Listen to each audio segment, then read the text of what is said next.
The late afternoon sun dipped low over the quiet suburb of Brookdale, painting the playground in shades of gold and rust. The swings moved gently in the breeze, empty except for the occasional squeak of their chains. To most, it looked like an ordinary day in an ordinary American town. Parents chatting on benches, children laughing as they chased one another across the mulch. Yet to Officer Daniel Harper, patrolling with his K-9 partner Rex, there was always more beneath the surface. Harper had walked this beat for years, watching neighborhoods grow, families settle, and problems rise and fade. But his reputation carried shadows. Years ago, a failed search operation had left him scarred, professionally and personally. He had ignored his instincts once, and a child hadn't come home. The memory gnawed at him each time he clipped Rex's leash to his vest. Trusting himself had become harder than facing danger. That evening, nothing seemed out of place. Harper strolled slowly along the edge of the playground, nodding politely to parents he recognized. A cool breeze stirred leaves, carrying the faint scent of cut grass from a nearby yard. His hand rested lightly on Rex's harness as the German shepherd trotted with steady discipline. Normally calm, the dog's ears twitched, and his pace shifted as they passed the bright red slide at the center of the playground. Then it happened. Rex froze, his body stiffened, nose low to the ground, tail rigid. A guttural bark broke the calm, startling a cluster of children climbing the monkey bars. He lunged forward, claws scraping against the dirt at the base of the slide. "Easy, boy." "What is it?" Harper muttered, tugging gently on the leash. Rex didn't budge. Instead, the dog barked louder, pawing the ground with desperation. Parents turned their heads, concern flickering across their faces. One father laughed nervously, calling out, "Looks like your dog's chasing a squirrel down there." Harper forced a smile, though unease prickled beneath his skin. Rex wasn't a squirrel chaser. Every bark, every motion had been honed through years of training. Something was wrong. "Come on, Rex, heel," Harper ordered. The shepherd ignored him, nose pressed firmly against the earth as if listening for something beneath. Each bark echoed strangely, bouncing back in a hollow rhythm that made Harper pause. He crouched beside the slide, pressing his palm against the cool metal support beams. The sound under Rex's paws wasn't the dull thud of packed soil. It was empty. A mother nearby whispered to another, her voice low but sharp enough to carry. "Didn't you hear? A little boy went missing months ago, right here in Brookdale." The words stung. Harper kept his expression neutral, but inside, the old wound tore open. He wanted to dismiss Rex's behavior as nerves, wanted to avoid fueling rumors that might spiral. Yet something about the urgency in the dog's barks told him this was no coincidence. "Sir, is everything okay?" a young woman asked, holding her daughter's hand tightly. "Everything's fine," Harper replied, though his tone lacked conviction. He tugged at Rex's leash again, but the dog braced himself, claws digging deeper. Harper straightened, scanning the playground. To everyone else, it was just another evening, another patrol, but his instincts whispered otherwise. He hadn't trusted those whispers in years, not since that failure, but ignoring them now felt impossible. He exhaled slowly, watching Rex bark as though the ground itself held a secret. Something stirred in Harper's chest, a mix of dread and resolve.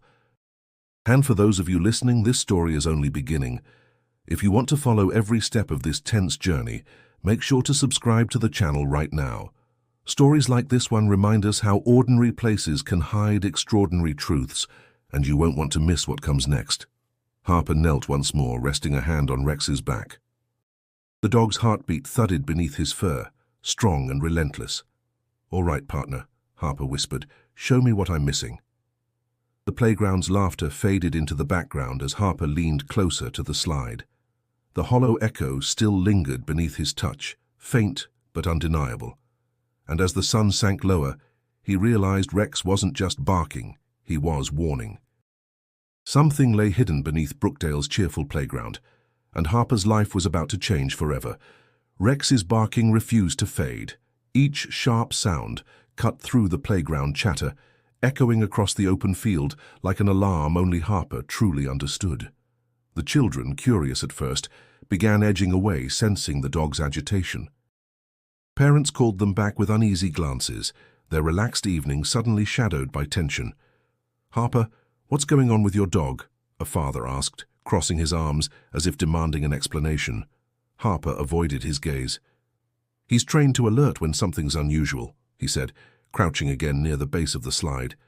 His words were calm, but his chest tightened. Rex's claws scraped at the dirt with such desperation that dust clouded the air. Harper tugged firmly on the leash. "Rex, heel! That's enough!" But Rex didn't move. His entire body trembled with focus, ears flat, eyes locked on the ground as though his very life depended on digging deeper. His barks dropped into a low growl, steady and guttural, vibrating through the earth beneath Harper's boots. The sound made Harper's pulse quicken. Dogs didn't behave like this without reason. He remembered an instructor's words from his early K9 training. When a dog refuses to disengage, you listen. Always listen. And yet, doubt crept in. Was Rex reacting to a buried animal? Old piping under the playground? His fellow officers would laugh if they saw him kneeling here, entertaining the dog's fixation like it was a message from the ground itself. Still, Harper pressed his ear closer to the soil. The hollow echo he'd heard earlier returned, faint but distinct. His heart skipped. He leaned back, wiping grit from his cheek, and looked at Rex. The dog's tail wagged once, hard and deliberate, before resuming the frantic pawing. "Something's down there," Harper murmured, more to himself than anyone else. A mother nearby pulled her son closer. "Officer, should we be worried?" He hesitated, torn between his responsibility to keep the community calm and the gnawing certainty that Rex was right. "There's nothing to worry about at this moment," he said finally, though his voice lacked its usual steadiness. Rex let out another series of urgent barks. Harper clenched the leash tighter, struggling with the war inside him. He had been burned before, trusting too much, acting too soon, making the wrong call. His career had never recovered from that one mistake. Yet here in the fading daylight, his partner's persistence demanded belief. Harper crouched low, brushing loose soil away with his gloved hand. The dirt felt strangely cool, the texture different from the hardened ground surrounding it. He dug a little deeper, fingers pressing until he felt the subtle vibration of space below. His breath caught. Rex barked louder, startling a toddler on the swings who began to cry. The parent's stares grew sharper now, laced with unease. Harper knew he was seconds away from being questioned more directly, perhaps even reported if he didn't handle the situation carefully. "Partner," he whispered to Rex, locking eyes with the shepherd, "you'd better be right about this." The sky deepened into shades of orange and purple, shadows stretching across the wood chips. The ordinary peace of the playground had shifted into something heavier, something layered with unspoken fear. Harper could feel it pressing down on him, a weight that grew each time Rex's claws struck the earth. One father muttered, "Maybe it's nothing. Maybe he smells a raccoon or something." Harper wanted to believe that. He wanted to leash Rex tightly, pull him away, and let the night swallow this moment of doubt. But as he looked into his partner's determined eyes, Harper realized there was no walking away. The ground beneath that slide wasn't just dirt. It carried secrets, and Rex wasn't about to stop until Harper faced them. Harper stood slowly, brushing dust from his knees. His decision solidified even as his doubts roared louder than the barking. He was going to find out what lay beneath Brookdale's playground, no matter the cost. And as he took one last look at Rex, Harper knew this was only the beginning of something far larger than either of them had expected. By the next morning, Harper was back at the precinct, filing his report with unease. He typed carefully, trying to describe Rex's behavior without sounding irrational. "K9 unit displayed persistent alert behavior at Brookdale Playground Slide," he wrote, his fingers hesitating over the keyboard. He left out words like desperate or obsessed, knowing how they would sound to anyone reading. When he handed the file to Sergeant Collins, the older man chuckled. "So, your dog barked at a slide? What's next, Harper? Gonna call the bomb squad for a gopher hole?" The room erupted with quiet laughter from a few officers nearby. Harper's jaw tightened. He'd grown used to the teasing ever since that case years ago when he'd misread signs and cost the department credibility. No one forgot failure, not in a small-town precinct. It wasn't just barking, Harper muttered. There was something off about the ground, Collins shrugged. Or maybe Rex was bored. Dogs dig, Harper, that's what they do. Don't go chasing shadows again. You'll just end up embarrassing yourself. The words stung, but Harper forced himself to remain calm. I'm not chasing shadows, I'm following procedure. The K9 indicated, and I'm required to log it. Fine, log it, Collins said with a dismissive wave. But don't expect anyone to waste resources on dirt under a slide. Harper left the room with the weight of their laughter still hanging in his ears. As he walked down the hallway, Captain Laura Mitchell's sharp voice called out from her office. Harper, step in for a moment. He obeyed, closing the door behind him. Mitchell, a no-nonsense leader with 20 years of service, studied him over a stack of reports. Her office smelled faintly of coffee and old leather. Collins says you're stirring up attention about the playground, she began. Want to tell me why? Harper stood straight. Rex picked up something unusual. He wouldn't stop alerting. There's a hollow sound beneath the slide. I think there may be something underground. Mitchell leaned back in her chair, folding her arms. Do you have evidence? Anything besides a dog barking? Harper hesitated. Not yet, but I know Rex. He doesn't persist without a reason. Listen, Mitchell said firmly. You know I respect your service, but you also know your history. The department doesn't have time to chase instincts. If you want me to sign off on equipment or manpower, you need hard proof. Soil samples?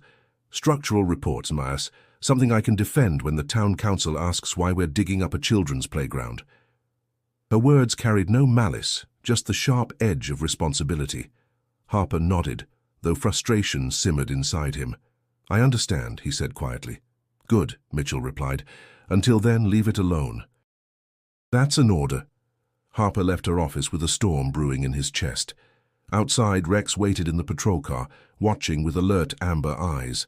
Harper slid into the driver's seat, gripping the wheel tightly. They don't believe us, partner, he muttered. Rex tilted his head, ears perked as if listening. The rest of the shift dragged on, filled with routine calls, noise complaints, traffic stops, a shoplifting report. Yet Harper's mind kept drifting back to the hollow echo beneath the slide. Doubt gnawed at him. What if Collins was right, and it was nothing? What if he was chasing ghosts again, tarnishing his name further? But every time the doubt swelled, he pictured Rex's determination, the way the dog had clawed at the dirt as though lives depended on it. That image clashed with his fear, pulling him in two directions. By the time Harper clocked out, the sun had set and the air had cooled, carrying the scent of rain on the horizon. He sat in the parking lot for a long moment, staring at the reflection of streetlights on his windshield. Maybe I'm losing it, he whispered. Rex pressed his nose against his shoulder, warm breath fogging the window. Harper exhaled slowly, resting his forehead against the steering wheel. No matter what the others thought, he couldn't shake the feeling that something waited under that playground. Something dangerous, and deep down he knew ignoring it wasn't an option. The following Saturday, the playground no longer felt like a carefree escape. Parents still brought their children, but the laughter seemed thinner, weighed down by whispers. Harper noticed it as soon as he arrived on routine patrol. Conversations hushed when he walked past. Eyes followed him, and mothers pulled their kids closer as though the mere presence of a uniform suggested danger. He leaned against the patrol car, arms crossed, scanning the park. Rex sat at his side, calm for now, though his ears twitched as if still listening for that sound beneath the ground. Two mothers near the swings whispered loudly enough for Harper to catch fragments. They say a boy went missing years ago. Right here. No one ever found him. Another added, and now the dog's barking at the slide? Maybe it's connected. Harper closed his eyes briefly, frustration burning in his chest. Rumors spread faster than truth in a small town. He knew the danger of letting them spiral unchecked, but he also knew denying them outright would only fuel suspicion. As he walked the perimeter, a woman approached him directly. Her face was pale, eyes shadowed by sleepless nights. "Officer Harper?" she asked softly. "Yes, ma'am." "My name is Evelyn Parker. My son, Jacob. He disappeared 6 months ago. He was 8 years old. Her voice trembled. You don't think this could be connected, do you?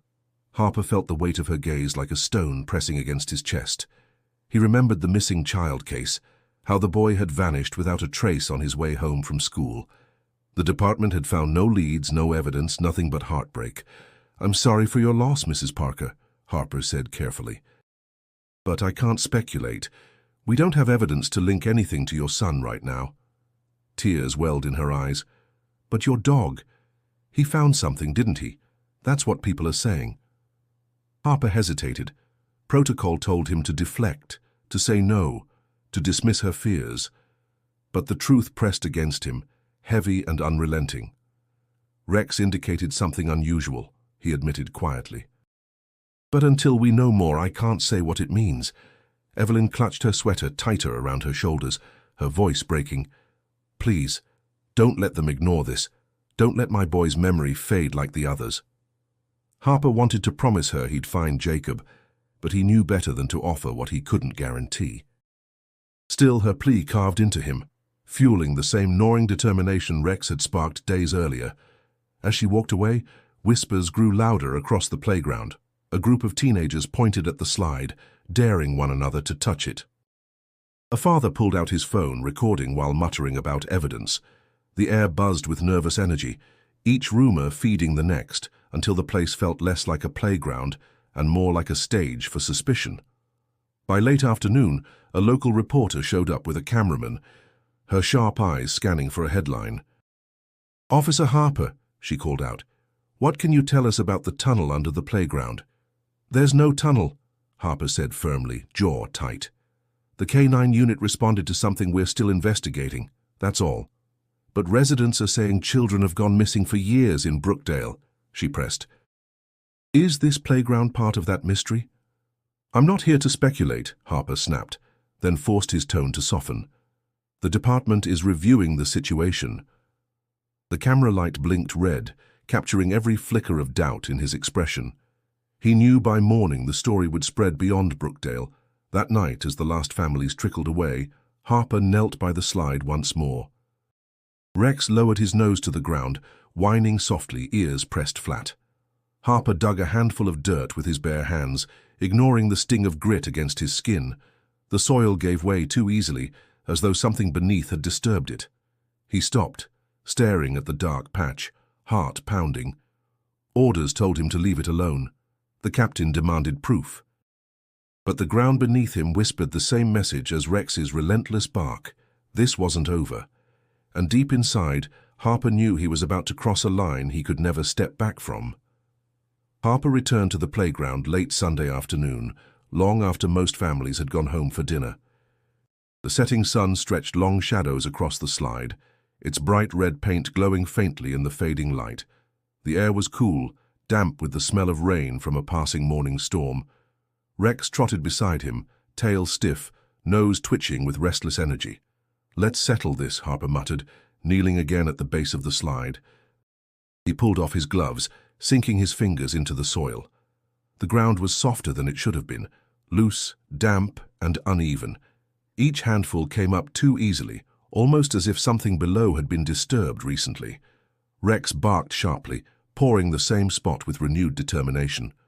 Harper dug faster, sweat beading along his temples despite the cool air. His fingers struck something solid, a flat, unnatural surface buried just beneath the dirt. He scraped more away until a small hollow space appeared. A rush of stale, musty air seeped upward, thick with the smell of damp wood and old earth. Harper froze, heart pounding. The faint whisper of an echo lingered, as if the ground had exhaled. Good boy, Harper whispered, his voice trembling. You were right all along. He pulled his flashlight from his belt and aimed the beam into the opening. The light revealed a narrow gap, just wide enough for a person to crawl through. The tunnel sloped downward, its edges crudely reinforced with old planks. Damn, he muttered, sitting back on his heels. He wanted to crawl in immediately to follow the lead wherever it went. But as he pressed a hand to the soil around the entrance, clumps collapsed inward, sending a trickle of dirt spilling into the dark. The ground groaned faintly, warning of instability.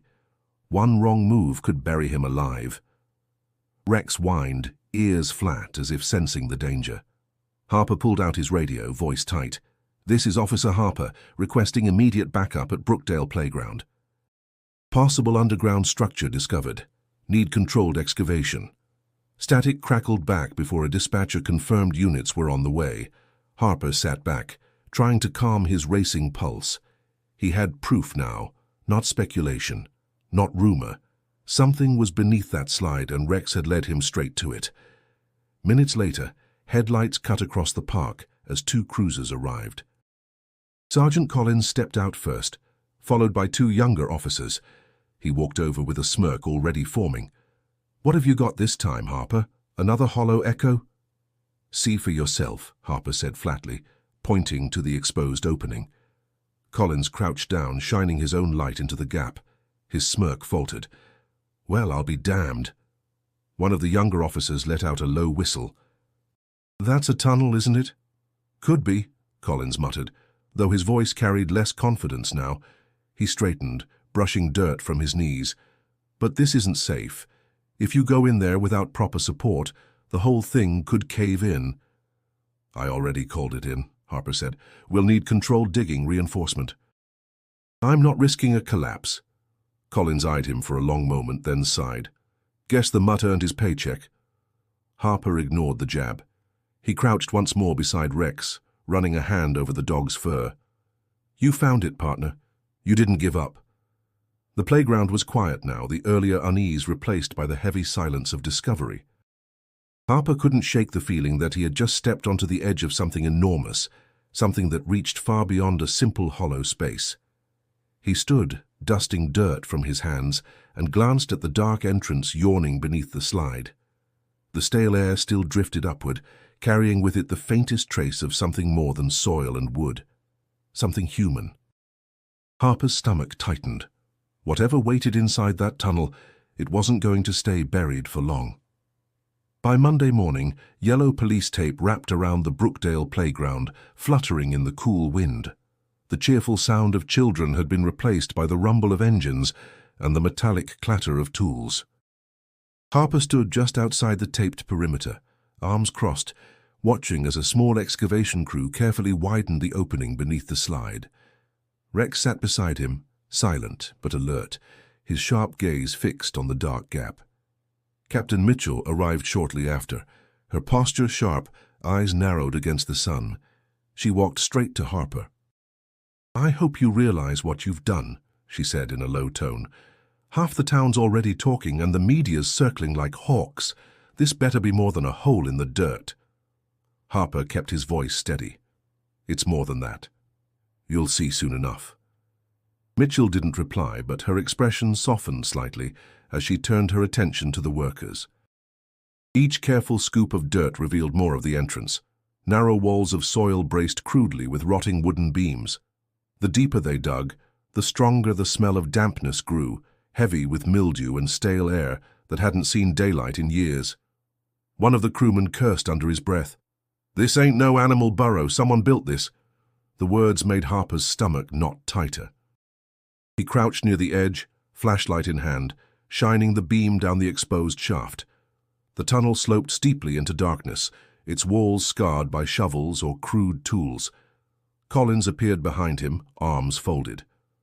"You're not seriously thinking about going in there, are you?" Harper stood, gripping the flashlight tighter. "I am. Rex and I are trained for confined searches," Collins snorted.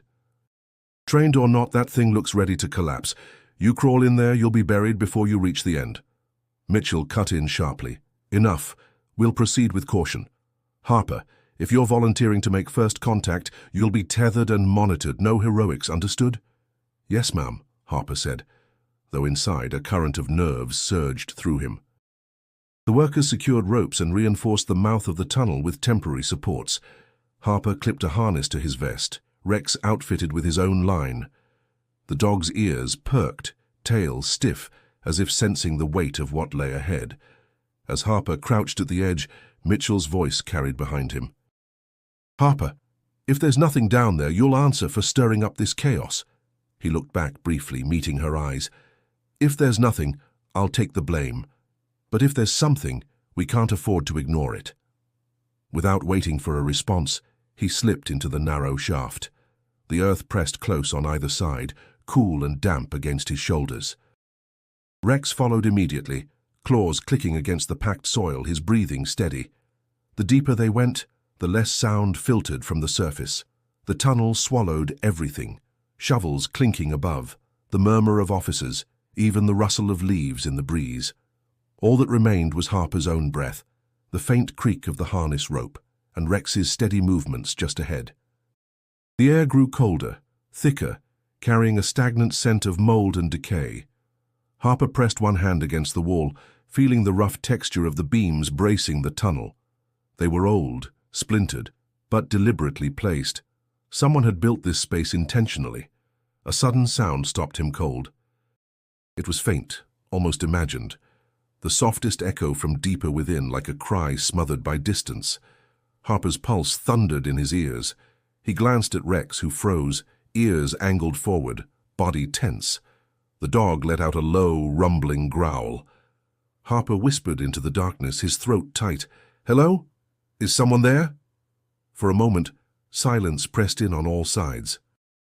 Then the echo came again, faint, desperate, unmistakably human. Harper's grip tightened on the flashlight. The tunnel wasn't just an abandoned hole. Someone was inside.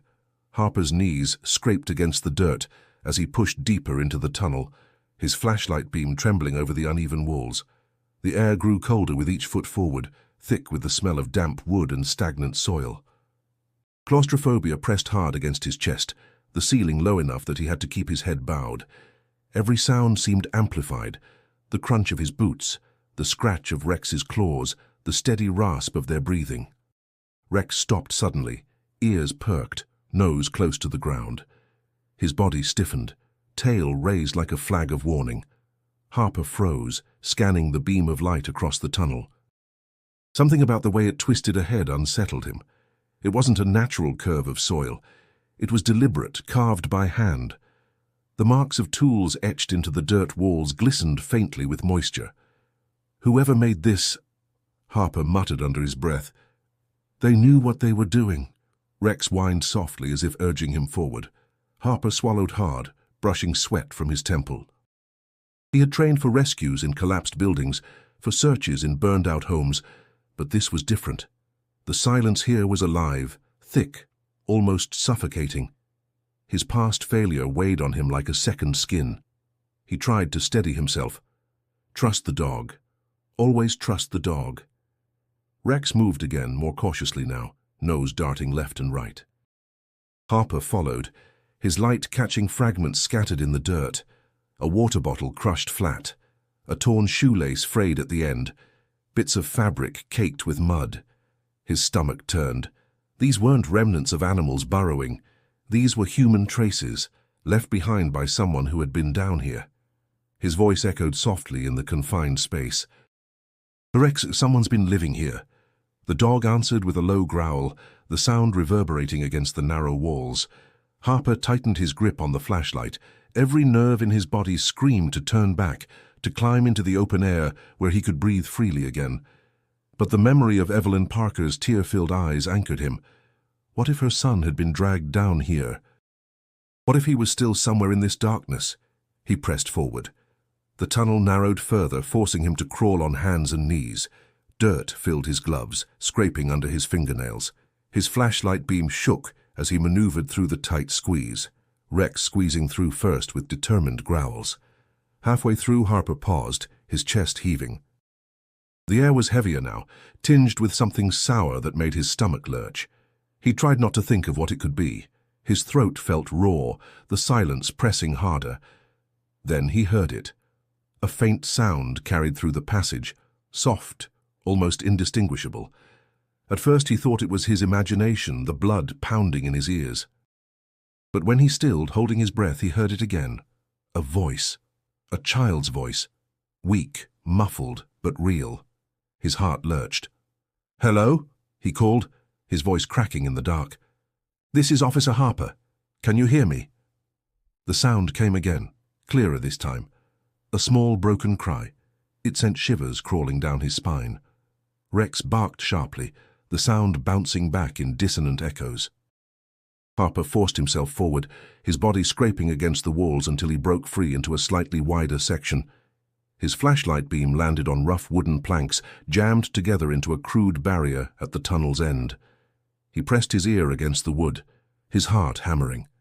Behind it, faint and trembling, came the unmistakable sound of children crying. Harper clenched his fist against the boards, a surge of fierce determination flooding through him. Whatever this tunnel was, whoever had built it, he knew one thing with certainty. Children were trapped on the other side, and no order, no ridicule, no fear of failure was going to stop him from reaching them. Harper pressed his palms against the rough wooden planks, his flashlight beam bouncing weakly across their splintered surface. The faint cries from behind the barrier were so fragile, so thin, he almost feared they would vanish if he breathed too loudly. Rex barked once, sharp and determined, claws scratching at the boards as though he too knew that life waited on the other side. Harper steadied his voice. "This is Officer Harper. If you can hear me, don't be afraid. You're not alone anymore." A whimper answered him, followed by a soft, trembling voice. "Help us." His throat tightened. "How many of you are there?" Silence. Then another child's voice, hoarse but clearer, whispered, "6." The number hit him like a weight. 6 children. Trapped behind a barrier in a tunnel no one should have known existed. He forced his breathing steady, pushing aside the panic clawing at his chest. "I promise you," he said firmly, "I'm going to get you out. Hold on just a little longer." Rex growled low, pawing more insistently at the wood. Harper pushed against it with his shoulder, testing its strength. The boards rattled slightly but held firm, reinforced from the other side. Whoever had built this hadn't wanted anyone getting through. He pulled his radio from his vest. "Harper to command. I've located multiple children behind a wooden barrier. I need immediate support with breaching equipment. Do you copy?" Static hissed back. He tried again, his voice sharper. "Command, this is Harper. Do you copy?" Nothing but silence. The tunnel's depth was cutting the signal, swallowing his lifeline to the surface. He cursed under his breath, shoving the radio back into place. For the first time since entering, a cold spike of fear stabbed through him. He was cut off. "Listen to me," he called softly through the barrier, forcing calm into his voice. "Help is coming. I just need you to stay quiet, stay strong, and keep talking to me so I know you're all right." A child sniffled. "It's dark in here. We're scared." Harper closed his eyes briefly, pressing his forehead against the boards. "I know you are. But you're not in the dark anymore. You've got me and Rex here now." "We're not leaving you." Rex barked again, tail beating against the dirt as if backing up his words. The sound drew a faint, wavering giggle from one of the children, a fragile spark of hope in the suffocating air. Harper forced himself back into focus. He traced the planks with his flashlight, searching for weaknesses. The boards were wedged tightly into the packed soil, reinforced with crossbeams. Whoever built this had meant for it to hold. He pressed his weight against it again, shoulder straining, but the wood barely shifted. "Damn it," he muttered. He couldn't break through alone, not without risking a collapse. He needed backup, but he couldn't reach them. The sound of a cough drifted from behind the barrier, raspy and weak. Time was against him. The air inside that chamber had to be limited. "I need you all to keep breathing slow," Harper said firmly, raising his voice so all 6 could hear. "Stay low if you can. We're going to get you out, but I need you to stay calm. Can you do that for me?" A few shaky yes responses filtered back. "Good," he said softly. "That's brave." "You're braver than you know." His heart pounded as he glanced at Rex. The dog's eyes glowed in the flashlight's beam, focused and unyielding. Harper felt a surge of gratitude for the partner who had led him here. He rested one hand against the planks again, whispering, "Hold on, just a little longer, just a little. I'm not leaving without you." The cries quieted to soft sniffles, the children clinging to his voice in the darkness. Harper knew the hardest part was still ahead. Harper pressed his back against the tunnel wall, forcing himself to think. The children's faint coughs and whimpers slipped through the cracks in the wooden barrier, tightening the urgency in his chest. The air was stale, suffocating, and he knew they didn't have long. Every minute wasted was oxygen slipping away. He tried the radio again, holding it high, angling it toward the tunnel entrance. Harper to command. I've located 6 children behind a barricade. Immediate breaching support needed. Respond. Static. A faint burst of sound, then silence. The signal wasn't strong enough to cut through. He cursed under his breath, lowering it. Alone. Cut off. Rex nudged his knee with a sharp bark, as if reminding him not to lose focus. Harper rubbed the dog's neck, grounding himself in the familiar steadiness of his partner. You're right. No time for panic. He turned back to the barrier. Listen to me, he called to the children. I can't get through yet, but I need you to stay calm. Can you tell me if anyone is hurt? A small voice answered, trembling. My friend's really tired. He won't talk much. Harper clenched his teeth. Exhaustion and silence in an airless chamber could mean the worst if they didn't move quickly. All right. Keep him close to you. Don't let him fall asleep. Do you hear me? Keep him awake. Yes, came the shaky reply. Back at the surface, the excavation crew and officers had to be waiting for word. If only his radio carried through. He had no choice but to retreat, regroup, and return with the proper tools. But every instinct screamed against leaving the children alone. His mind pulled back to Evelyn Parker's face, the way her voice had broken when she begged him not to let her son's memory fade. He couldn't walk away. Not again. The tunnel groaned suddenly, soil sprinkling down from the ceiling. Harper raised his arm to shield his eyes, heart racing.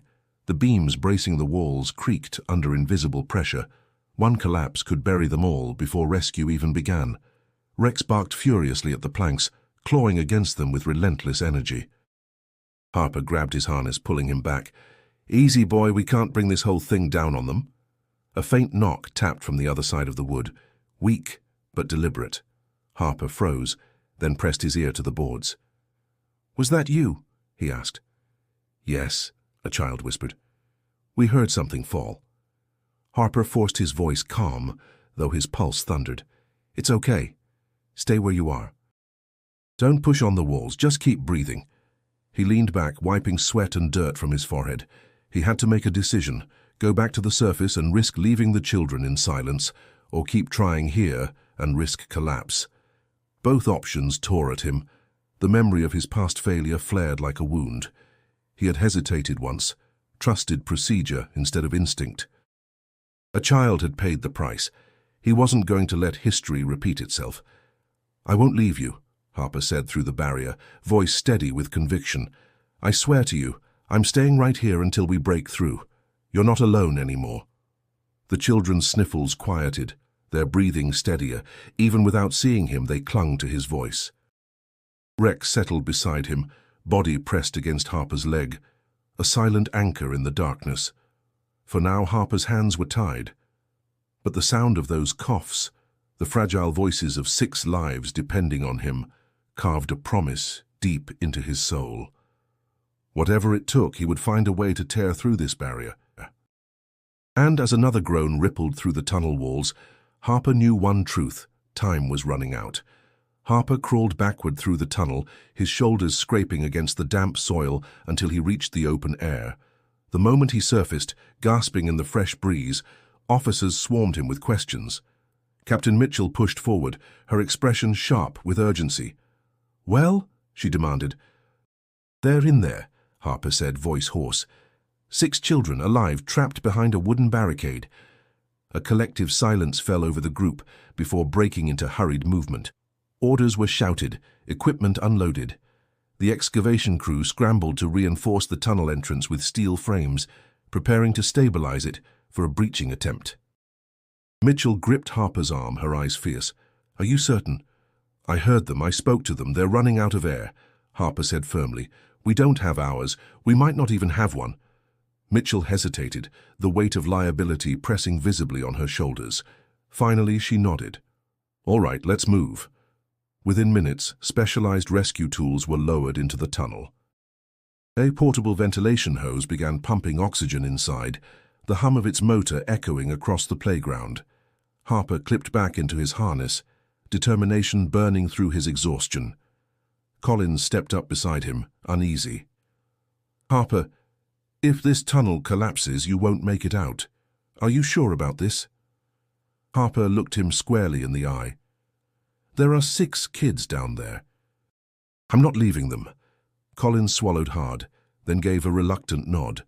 Harper slid back into the tunnel, Rex right behind him. The reinforced supports creaked, but held as they pushed deeper toward the barricade. Rescue workers fed ropes and equipment down, their muffled voices echoing encouragement from above. When Harper reached the planks again, he pressed his hand against them. "I'm back," he called softly. "You're going to hear some loud noises, but don't be afraid. That means we're almost through." A small, shaky voice replied, "Okay." He set down the breaching tool, a heavy hydraulic spreader designed to force beams apart. Rex lay close by, ears flat but eyes locked forward, his steady presence grounding Harper. With a deep breath, Harper pressed the tool against the wood and triggered the hydraulics. The machine groaned, pushing outward with raw force. The planks creaked, splintered, then shifted slightly. From behind, a chorus of gasps and cries rose. "We hear you!" one of the children shouted weakly. "Stay back from the boards," Harper warned, his voice sharp. "Move as far as you can from the wall." He adjusted the spreader, pressing harder. The wood groaned louder this time, fibers snapping under the relentless pressure. Sweat dripped down Harper's face, his arms trembling as he fought the weight of the tool in the cramped space. Then, with a deafening crack, one of the beams split apart. Dirt sifted down, the tunnel trembling as if unsure whether to hold or collapse. Harper froze, heart racing, waiting. The supports creaked, but steadied. He exhaled in relief. "Almost there," he called out. He repositioned the tool again, forcing another board free.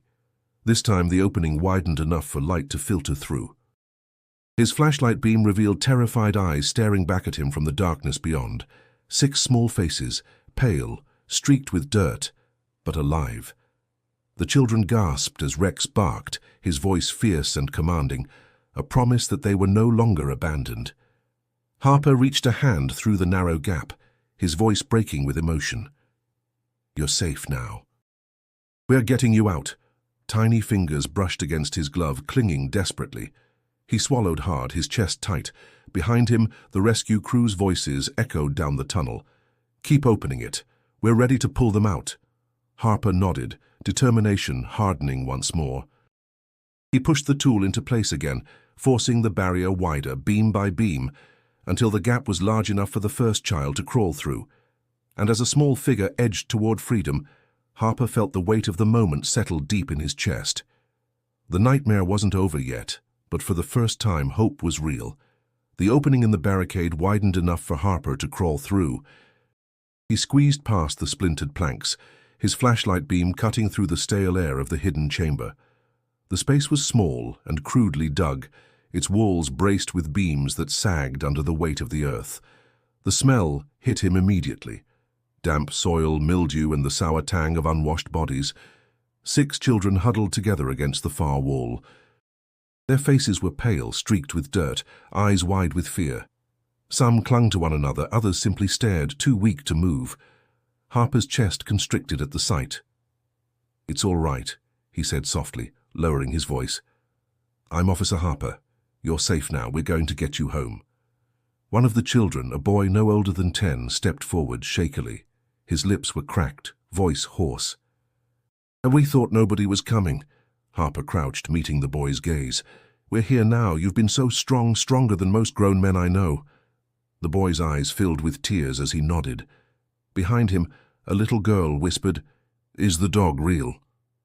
Rex padded forward, tail wagging slowly, ears perked but gentle. He nuzzled her hand, and for the first time a fragile smile broke across her dirty face. Harper's flashlight revealed makeshift bedding, blankets torn from somewhere, flattened cardboard, empty water bottles scattered in a corner. Someone had brought supplies here. Someone had planned to keep them alive. The thought made his stomach churn. He forced his voice steady. "We're going to bring you out one by one. Stay together, listen carefully, and you'll be fine." A faint moan drew his attention. In the corner, slumped against the wall, was another boy, thinner than the rest, eyes half-lidded with exhaustion. Harper hurried over, checking his pulse with trembling fingers. It was weak but steady. "Hey," Harper said gently, shaking him lightly. "Stay with me, kid." "You're going home?" The boy murmured something too faint to catch. Harper leaned closer. "Jacob," the boy whispered. The name jolted through him. He remembered Evelyn Parker's tearful plea, her missing son. He looked at the child again, the same dark hair, the same freckles from the photo that had hung in the precinct for months. His throat tightened. "Jacob Parker?" Harper asked, voice breaking. The boy's lips moved faintly, his eyes fluttering open just enough to confirm. Harper's chest ached with both relief and anger, relief that Jacob was alive, fury that he had been left here in this underground prison. "You're safe now," Harper whispered. "Your mom never stopped looking for you." "And neither did we." Rex pressed close, his warm body grounding Harper as he fought to keep his emotions in check. This wasn't the time to collapse under the weight of it all. The children needed him steady, focused. "Listen to me," he said firmly to the group. "We're getting out, but the tunnel isn't stable. You need to stay calm and do exactly as I say." "Understand?" They nodded weakly, fear flickering in their eyes, but also something new, hope. From behind the broken barricade, Harper heard distant voices of the rescue crew. They were ready. He glanced back at the children, one step at a time. "We're not leaving anyone behind." The little girl stroked Rex's ear, whispering, "Thank you, doggy." Harper's vision blurred with tears. He blinked away quickly. He couldn't afford to let them see his weakness. "Rex is the reason we found you. You can thank him when we're back in the sunlight." The chamber creaked ominously as dirt rained from above, a chilling reminder that time was slipping away. Harper tightened his grip on Jacob's frail shoulder, his jaw set. They were alive, but getting them out would be the true test. Harper steadied Jacob against his shoulder, feeling how frail the boy had become. The other children clustered near Rex, who paced protectively, his body forming a barrier between them and the unstable walls. Harper forced calm into his voice. "All right, listen to me. We're going to move slowly, one at a time, back through the tunnel. Stay close, don't touch the walls, and keep your heads down." A faint response echoed back from the entrance. "We're ready for them, Harper. Send them out." He exhaled sharply. "Good. They're waiting for you. You're almost home." The first child, a little girl with tangled blonde hair, crawled forward hesitantly. Harper guided her to the opening, where rescue workers reached through and pulled her carefully into their arms. She whimpered but managed a weak smile as Rex nudged her forward. "See?" Harper encouraged the others. "She made it. Now the rest of you." One by one, the children crawled through the gap, their tiny bodies shaking but determined. Each time one disappeared toward safety, Harper felt a sliver of relief cut through his anxiety. Yet the chamber groaned louder with every movement, the beams bowing under invisible pressure. Clumps of soil rained down, peppering his shoulders. "Hurry," he muttered under his breath. "Please, just hurry." When it came to Jacob's turn, Harper crouched beside him, holding the boy's trembling hand. "Jacob, I need you to stay awake, all right? Your mom is waiting for you." Jacob's eyes flickered, his lips barely forming the word. "Mom."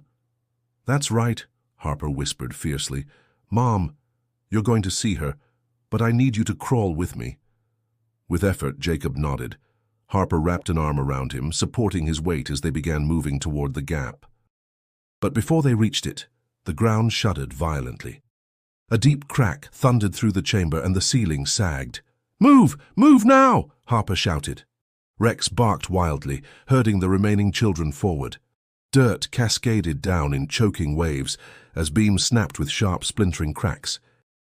Harper shielded Jacob with his body, forcing him forward even as his own back took the brunt of falling soil. The chamber tilted in on itself. Harper shoved Jacob through the gap into waiting arms, just as part of the ceiling collapsed behind them. The sound was deafening, a roar of earth grinding against wood. For a heartbeat, Harper thought the tunnel would swallow them all. He pressed himself against the wall, coughing through clouds of dust. Rex barked frantically, clawing at the debris blocking their way out. "Easy, Rex," Harper coughed, pulling the dog back. He could hear the muffled shouts of rescuers on the other side. "We're here, don't stop digging." A small opening remained, barely wide enough for him. The rescuers' tools clanged against the wood, working to clear it. Harper urged the last child, an older boy, to crawl first. "Go on, don't look back, just go." The boy hesitated, fear freezing him in place. Harper grabbed his arm, pushing him forward. "You're strong enough, you can do this." With a final shove, the boy wriggled through, pulled instantly into safety. Now only Harper and Rex remained. The tunnel groaned again, beams bending like brittle bones. Dust stung Harper's eyes as he yanked at the harness rope. "Go, Rex, get out!" But Rex refused. The dog pressed against Harper's leg, barking at the collapsing ceiling, refusing to abandon him. "Damn it, Rex, don't argue with me now," Harper growled, shoving the shepherd toward the opening. But Rex held his ground, eyes blazing with loyalty. Another crash split the chamber, dirt rushing in. Harper made his choice. He dove forward, dragging Rex with him, squeezing through the collapsing gap, just as the chamber behind them gave way completely. They tumbled into the waiting arms of rescuers, covered in dust, coughing but alive. Harper clutched Rex's harness, his chest heaving. The children's cries of relief filled the night air. But Harper knew the danger wasn't entirely over. The tunnel had nearly claimed them, and the ground above might still hide more secrets. The night air outside the tunnel was thick with noise, sirens wailing faintly in the distance, reporters shouting questions, and the broken sobs of parents reunited with their children. Floodlights lit up the playground, transforming the once quiet space into a stage of chaos and relief. Harper staggered to his feet, dust coating every inch of him. His throat burned from the grit, his muscles screamed from the strain, but all he could see were the children wrapped in blankets, medics checking their vitals and parents collapsing into their arms. Evelyn Parker pushed through the crowd, eyes frantic. "Jacob! Where's my Jacob?" A medic guided her to the frail boy resting on a stretcher. Jacob's eyes fluttered open just as Evelyn fell to her knees beside him, clutching his hand with desperate tenderness. "Oh, baby. My baby." Her voice cracked, breaking into sobs that seemed to carry through the whole playground. Harper turned away, giving them the privacy they deserved, but the sound etched into his soul. It was the sound of hope restored, of a wound finally beginning to heal. Reporters surged forward, cameras flashing. "Officer Harper, how did you find them? Was this connected to the missing cases? Who built the tunnel?" Harper raised a hand, his voice hoarse. "Tonight isn't about speculation. It's about 6 children who are alive and safe. That's all that matters right now." Mitchell stepped in, blocking the crowd. "No more questions. Clear the area." Her eyes softened when she glanced at Harper. "You did good, Harper. Better than good." He met her gaze, exhaustion etched into his face. "We almost didn't make it out." "But you did," she said firmly. "And those kids are alive because of you and that dog." At her words, Harper looked down at Rex, who sat at his side, chest heaving but proud. The dog's fur was coated in dirt, his eyes bright despite the ordeal. Harper knelt, resting his forehead against Rex's, whispering, "Couldn't have done it without you, partner." The crowd beyond the tape grew louder, their relief transforming into chatter. Neighbors spoke in hushed awe, some openly crying. "They were right under our feet all this time," one woman murmured. "That poor dog was the only one who knew." By dawn, the playground had emptied of families, leaving behind only officers, engineers, and exhausted rescuers. Harper sat on the back bumper of an ambulance, sipping water that tasted like metal. Collins approached, awkward in his stance. "You proved me wrong," Collins admitted, his voice low. "I thought you were chasing shadows again, but you saved them." Harper studied him quietly before replying. "I didn't save them alone. Rex wouldn't let me walk away. And those kids, they were the ones who held on long enough for us to find them." Collins gave a stiff nod before walking off, the shame clear in his posture. Harper let the silence settle again, interrupted only by the hum of generators. Later that morning, headlines exploded across televisions and phones. "Officer and K9 uncover secret tunnel, 6 missing children rescued alive." News vans flooded the area, turning Brookdale into the center of national attention. Harper hated the attention. Cameras wanted him to tell a story he wasn't ready to share, one that was still tangled in unanswered questions. Who had built the tunnel? Why those children had been taken? How long this horror had been festering beneath the town's feet? But for the first time in years, the shadow of his past failure loosened its grip. When he looked at Rex, he saw not just a partner, but the reason he'd found his courage again. As the sun climbed higher, Harper rose, stretching his stiff muscles. He glanced one last time at the playground, now scarred with caution tape and machinery. It no longer looked ordinary, it never would again. And deep inside, he knew this was only the surface of something much darker waiting to be uncovered. The playground was silent again, days after the rescue. The yellow tape still swayed in the breeze, a stark reminder of what had been uncovered beneath the cheerful facade of slides and swings. Harper stood alone near the slide, his boots sinking slightly into the damp mulch. Rex sat beside him, calm and alert, as if standing guard over the place that had nearly swallowed them. For the first time in years, Harper didn't feel the crushing weight of failure pressing on his shoulders. Instead, there was a strange stillness inside him, a mix of exhaustion, gratitude, and something he hadn't felt in a long time: peace. He crouched, running his hand through Rex's fur. "How you didn't give up on me, partner, not once. I almost ignored you, but you knew, you always knew." Rex licked his glove, tail thumping lightly. The simple gesture brought a faint smile to Harper's face. A soft voice carried from behind. "Officer Harper?" He turned to see Evelyn Parker approaching, her son Jacob holding her hand. The boy looked healthier already, color returning to his cheeks, though his eyes still carried shadows of what he had endured. Evelyn's gaze was filled with gratitude that words could barely contain. "I wanted to thank you," she said quietly, "for not giving up, for bringing him back to me." Harper shook his head. "You don't need to thank me, thank Rex. He's the one who found the trail." Evelyn's eyes softened as she knelt, stroking Rex's ears. "Then thank you, Rex." Jacob joined her, hugging the shepherd tightly. Rex leaned into him with gentle patience, as though he understood the weight of the boy's embrace. Harper felt his throat tighten. He had spent years haunted by the image of a child lost because he had hesitated, because he hadn't trusted his instincts. Now, standing here, he realized he had finally balanced that scale. After Evelyn and Jacob left, Harper lingered, letting the evening settle around him. The town had already begun to see him differently. Strangers stopped him on the street, calling him a hero. News outlets painted him as the determined officer who uncovered the unimaginable. But Harper knew the truth was simpler. He wasn't a hero. He was a man who had made a choice to trust again. Captain Mitchell had told him just the day before, "You've restored faith in this department, Harper. In yourself too, whether you realize it or not." And she was right. As twilight deepened, Harper sat on a bench, watching the wind ripple across the tape still circling the slide. His mind wandered to the children's faces, their fear, their resilience, the fragile hope that had sparked when they heard his voice through the barricade. They had survived because they hadn't given up. Neither had Rex, and for once neither had he. The memory of the collapse replayed in flashes, dirt raining down, beams snapping, Rex refusing to leave his side. Harper shivered at how close it had been. Yet even in that chaos, he had felt something shift inside him. He had faced the very fear that had haunted him since his failure years ago, and this time he hadn't faltered.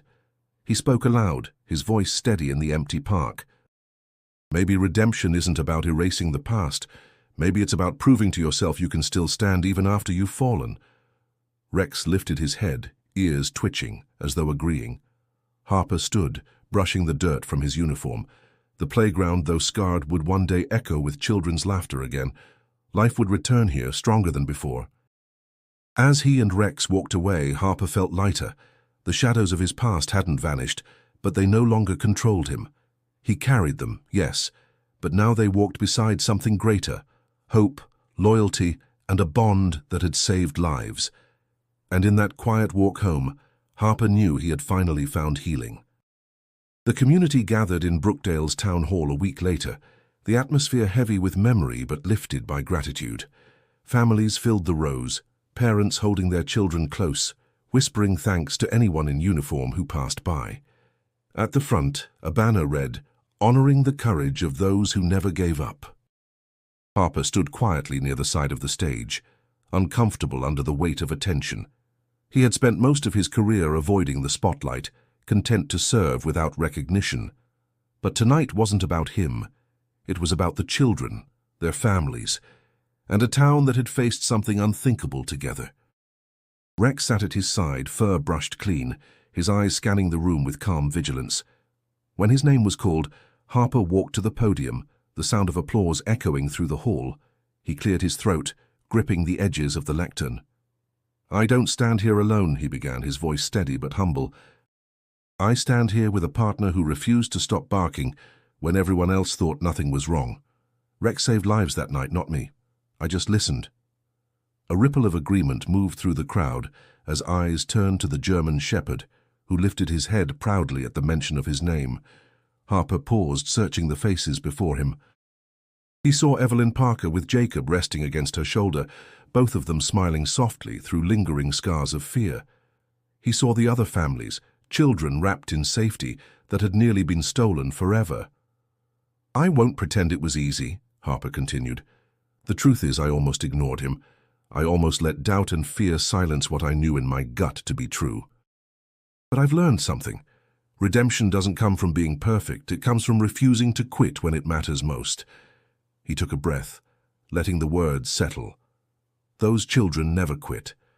Even trapped in the dark, they kept hope alive. And Rex never quit. He dug, he barked, he pulled until I had no choice but to follow. That bond between us, that trust, made all the difference. The hall was silent, every ear tuned to him. Harper's throat tightened, but he pressed on.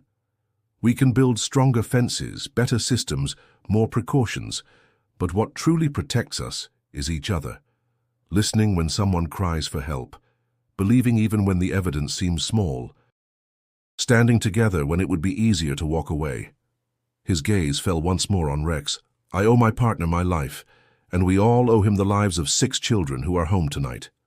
Applause thundered, louder this time, filling the hall with a warmth Harper hadn't felt in years. He stepped back, giving Rex a pat before returning to his seat. After the ceremony, children swarmed around Rex, hugging him, stroking his ears, giggling as he wagged his tail with patient joy. Jacob knelt beside him, whispering something only the dog could hear. Evelyn approached Harper, her eyes wet, but her smile unwavering. "You gave me back my son," she said. "There aren't words for that." Harper shook his head gently. "You gave him the strength to hold on." "I just did my job." She squeezed his hand, holding his gaze. "No, you did more than your job. You listened when no one else did."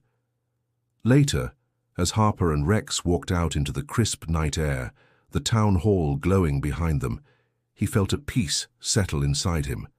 The road ahead would bring more questions. Who built the tunnel, why it existed, but tonight wasn't about answers.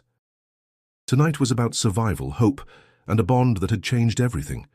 He stopped, kneeling beside Rex one last time. "We did it, partner. Together." And as the stars stretched across the quiet American sky, Harper knew this chapter was only one story in a lifetime of them. To everyone listening, never underestimate the power of trust, of loyalty, of listening when others dismiss the signs. If this story moved you, subscribe to our channel for more true and gripping tales of resilience. And don't stop here. Click on the video waiting on your screen to continue this journey with us.